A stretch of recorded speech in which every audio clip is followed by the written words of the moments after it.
Josh is going to be starting us off, but we're going to be talking about one of our favorite topics, which is double-digit recruiting. And he's going to be going through some mindset stuff. And then I'll go through like a little bit of technical stuff following him. So, Josh, go ahead. Take it over. Good morning, everybody. Who do we got here? Okay, we got the winners. So, double-digit recruiting, my first love. So, double-digit recruiting comes with a mentality, that you must inundate yourself with and develop in order to make it a habit. Yesterday I read a quote. It said, what did it say? I actually tweeted it. I want to get this right. So, because I mean, it's literally perfect. It says, we are what we repeatedly do. Therefore, success is not an act. It is a habit. It didn't even say success. It said excellence. Therefore, excellence is not an act. It is a habit. So that was by the great philosopher Aristotle. So if you go back and look at the 12 months and I ask you to show me how many times you've double-digit recruited, if it's not every single month for 12 months straight, then you're not serious about becoming a regional vice president here. You only came to make sales, to make upfront money, and there's nothing wrong with that if that's what you personally wanted and got licensed for. But if you are here to achieve excellence, which, proportionate to excellence is becoming a regional vice president who produces regional vice presidents, double-digit recruiting must become a habit. It can't just be something that you do every now and then. Now, the mentality, here's a couple points for the mentality. So to get people licensed, Shondell, can I swipe or no? Can I have, no? Okay. So to get people licensed, these are reasons why we double-digit recruit. We're not recruiting to put our name on a plaque. We're not recruiting simply for recognition. I didn't even really know that recognition was the way it was at fast start schools I saw plaques in Samir's office and that was cool, but ultimately I came here to make money. A lot of money. In a certain way. I knew how business worked prior to being introduced to Primerica. I knew it was the owner that received the bulk of the income generated by the revenue of the business. And, the rest was distributed amongst employees. I saw that employees worked harder than the owner most times. And that's ultimately what I wanted. But we recruit to get people licensed, because without a license, they can't produce. They can't make money. They're gone. They're gone. To get them licensed, to get a certain amount of people licensed will ultimately determine your overall production as an organization. The more licenses you have, the more production you'll generate on average. The next point is to turn those licensed agents into regional vice presidents. Starting with you, obviously, you have to become a regional vice president. You don't become a RVP without licensing several people first, because you can't promote somebody that doesn't get licensed. But once they get licensed, you start promoting people because they figure it out. Our job is not to, make somebody into and really mold somebody into a winner. Our job is to find winners. And when you find these winners, they will figure it out. Just like Shondell and I figured it out, calling home office, figuring out pending business. These are all things that, for the most part, we're independent of our regional vice president today. Just like we figured it out, when you recruit superstars, they will figure it out.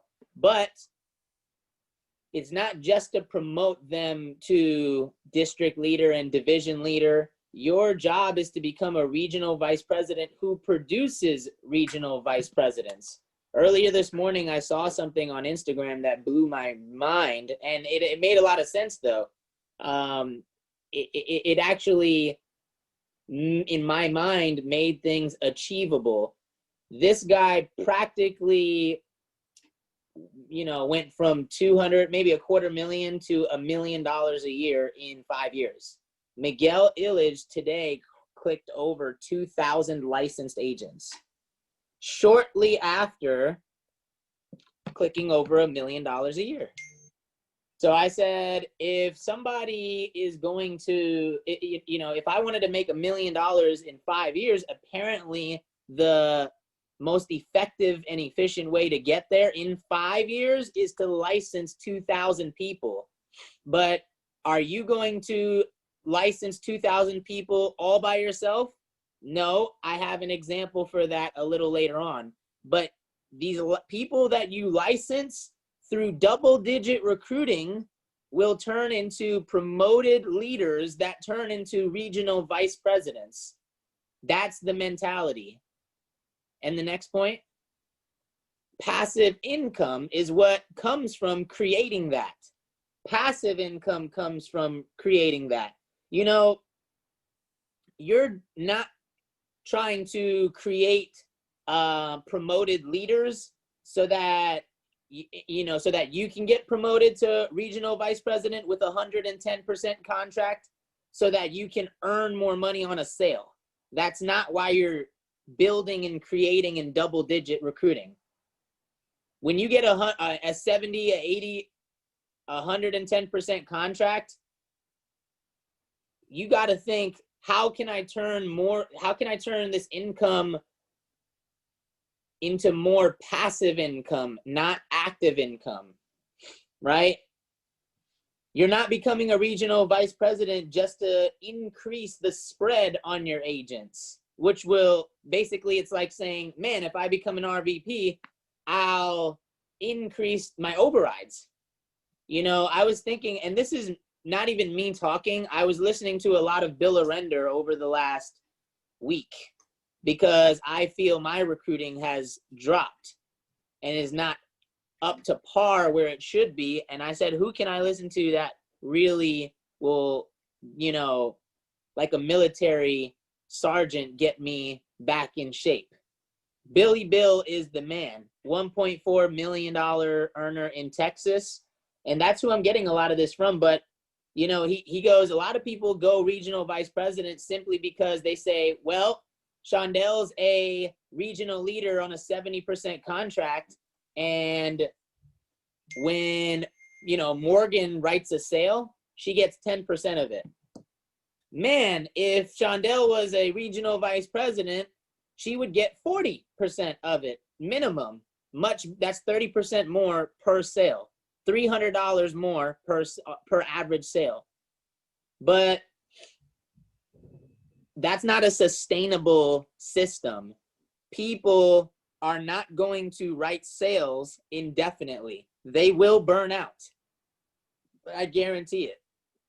40 years of data says that people will burn out. They'll get disinterested. They'll find something better. Passive income comes from creating multiple sources of income, which stem from multiple licensed agents and regional vice presidents. Next point is ownership. Double-digit recruiting leads to ownership. What is ownership? Ownership is an end to the price and a continuation to the benefit. Ownership is an end to the price and a continuation to the benefit. When we purchase a home and you start making your mortgage payments, you're paying the price every single month until you pay down the loan. And equity, right? We say ownership and equity. People don't even really understand what it is and how it works. Equity is how much I've paid down the cost, the loan, versus how much that asset has appreciated to. So if I purchase a $500,000 home and 5 years later I've paid it down to $300,000, the loan, but my home has appreciated to $600,000, my equity is $300,000. That's how equity works, right? But and that's the reason why we build a business. But double-digit recruiting is what leads to all of this. Double-digit recruiting licenses, folks. You know, in the bunch of licensed folks, regional vice presidents will emerge. The more regional vice presidents you produce, Primerica bonuses you, gives you royalties, passive income, and eventually ownership. You guys and myself are paying the price of ownership and equity and passive income. But in the end, ownership is the end of the price and a continuation to the benefit. Shaquille Islam has not recruited personally a soul this year in 2020, yet he's talking about going over 500,000. He has not written a sale or recruited a soul. That's called an end to the price and a continuation to the benefit. But it stemmed from double-digit recruiting. If you don't double-digit recruit, you don't truly want ownership and overrides and equity and passive income. You don't want that if you don't double-digit recruit. If you're not making it a habit to achieve excellence. Next point is freedom of time. This comes from double-digit recruiting, because if, you know, I got a max case the other day, and I had to use the bathroom afterwards or during. So I was like, oh my gosh, yes, I got it. It was month end. I'm a month end player. I go to use the bathroom. I'm in there. I'm thinking, wait a second. I gotta make another one now. I just got a max case and made $900, $1,000, and I'm thinking, where's my next transaction coming from? Not to pay my bills, right? It used to be to pay my bills, man, so I could pay my bills. I know I can do that now in business. Now it's like, so I can increase my savings account and my investments account. Where is my next transaction coming from so that my investments or life insurance, so that I can increase my net worth? But that's not freedom of time, because where do the transactions come from? Setting appointments with agents, making calls to find more agents, right? This is time that I'm putting in. Now you got to put it in for a period of time like we're doing. But if you're not recruiting and double-digit recruiting monthly, you're telling me you don't value your time as much as you should, because you will never see the end to the price. Never. Because you will constantly have to find another transaction, another recruit, another agent. You'll always have to deal with, as a leader, you'll always have people problems, but it's more like newborn baby problems, right? You'll always have to deal with that. If you don't double-digit recruit, you'll have no freedom of time. And the next is duplication and distribution. This is my favorite one. right? Freedom of time, ownership, passive income, regional vice presidents who produce regional vice presidents who produce regional vice presidents comes from laying the foundation, a duplication system that has major distribution, right? So we all, I like you guys to really take notes on what I'm about to say here, because it's not mine. Okay, this example is time tested. Okay, so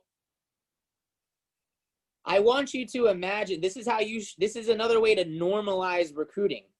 Okay, because earlier I said, how are you going to get the 2,000 licensed agents in 5 years?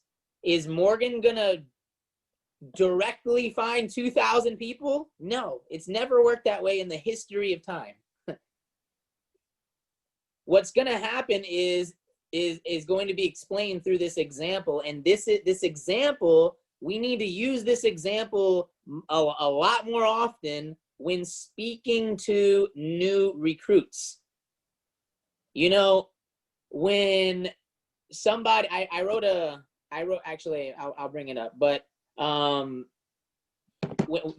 when a lot of times new recruits come in the business, and I'm a culprit of this, especially for the last 7-8 months, we are focused on setting an appointment with them, as we should be. They need to get in the field. They need to learn how to conduct an appointment. But I don't know how much more important that is than building them a team. If somebody has witnessed their first transaction, how much more likely are they to stay around than them having 3 people on their team? Immediately. When someone first comes in, your first go-to action should be to build them a team. 3 people under them immediately. 3 people under them. That's what your first thought should be. So this example that, now when people first come in, they may be a little hesitant to become a recruiter because they're so used to being the recruited, the interviewee, not the interviewer. The good news is we have a system in place to where all they have to do is invite to a webinar.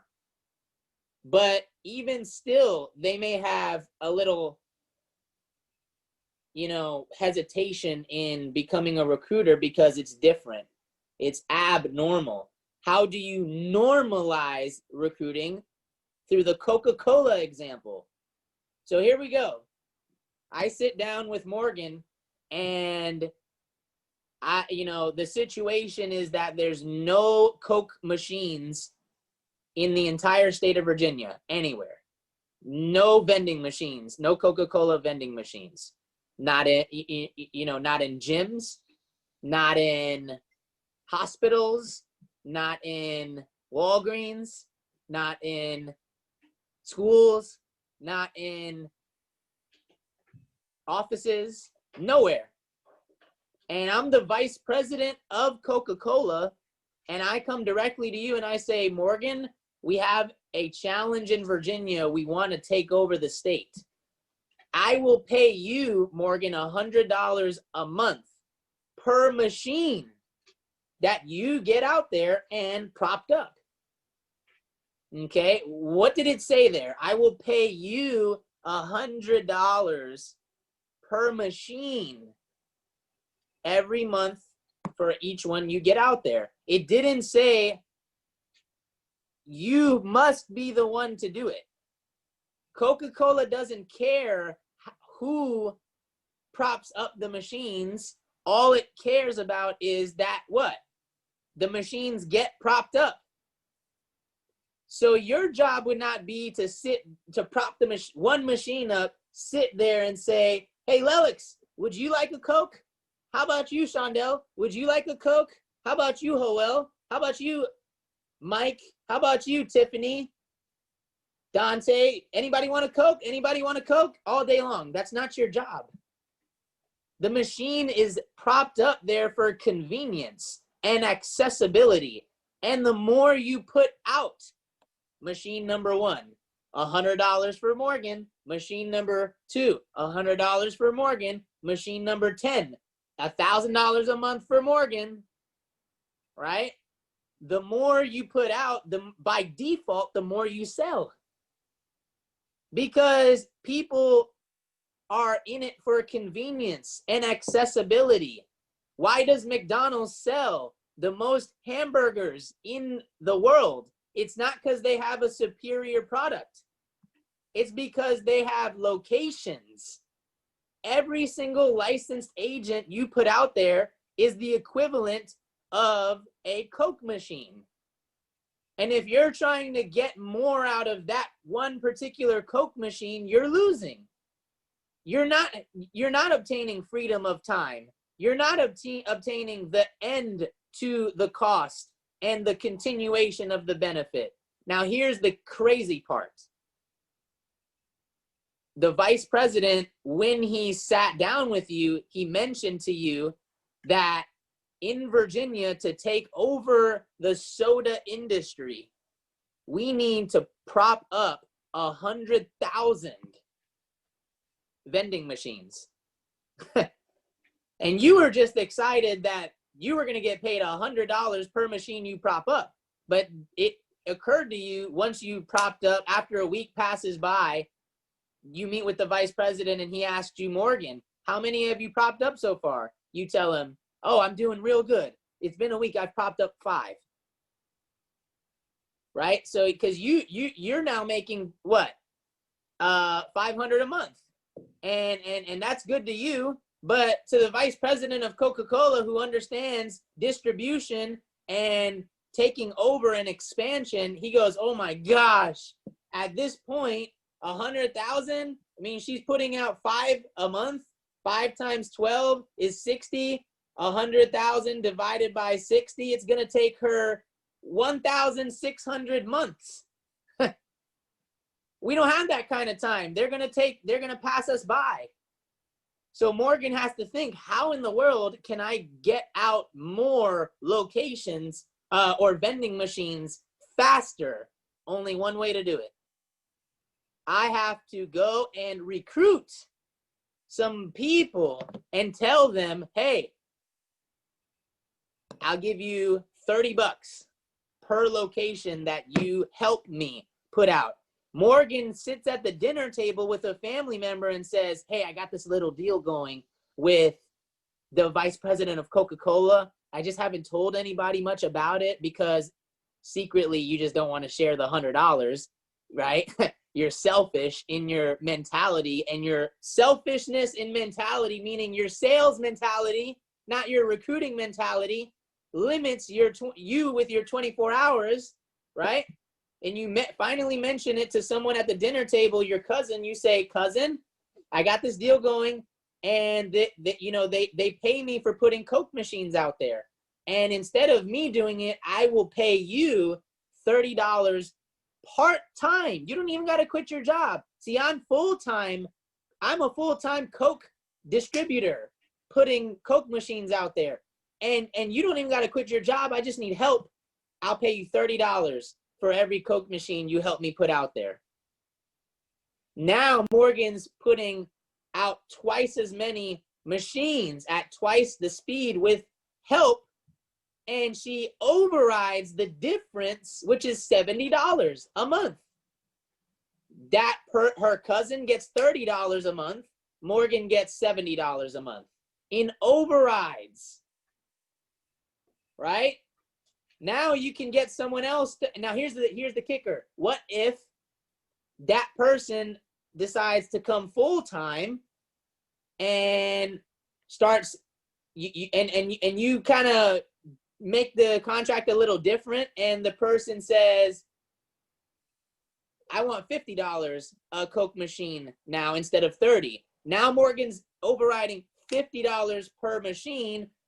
Morgan's cousin gets $50 per machine, and Morgan's cousin goes, oh my gosh, I can't make as much money as I want to, as I know I can, and Morgan's cousin recruits someone else and says, I'll give you $20 or $25 a machine. So Morgan, the originator, is still getting $50 per override. Morgan's cousin is now getting $25 per override per Coke machine. And Morgan's cousin recruits someone else who gets machines propped up, gets $25 a Coke machine. That's recruiting. It's normal. How often would you stop and relax if that was the deal that you got? You wouldn't. You wouldn't stop for bathroom breaks. You wouldn't stop for lunch breaks. You would get as many Coke machines out there until we dominated, until you were financially independent. But the problem is you guys focus on, hey, do you want a Coke? Hey, do you want a Coke? Hey, do you want a Coke? No. When you get agents out there, they will sell life insurance. They will sell investments. I wish I could ask how many people who have been recently life insurance licensed in the last 3 months. Because I guarantee you, if I asked you how many of you have done 5,000 personal, it'd probably be none, which leads to my point. Most people who get licensed are not going to be superstar producers. Therefore, you need many vending machines out there. So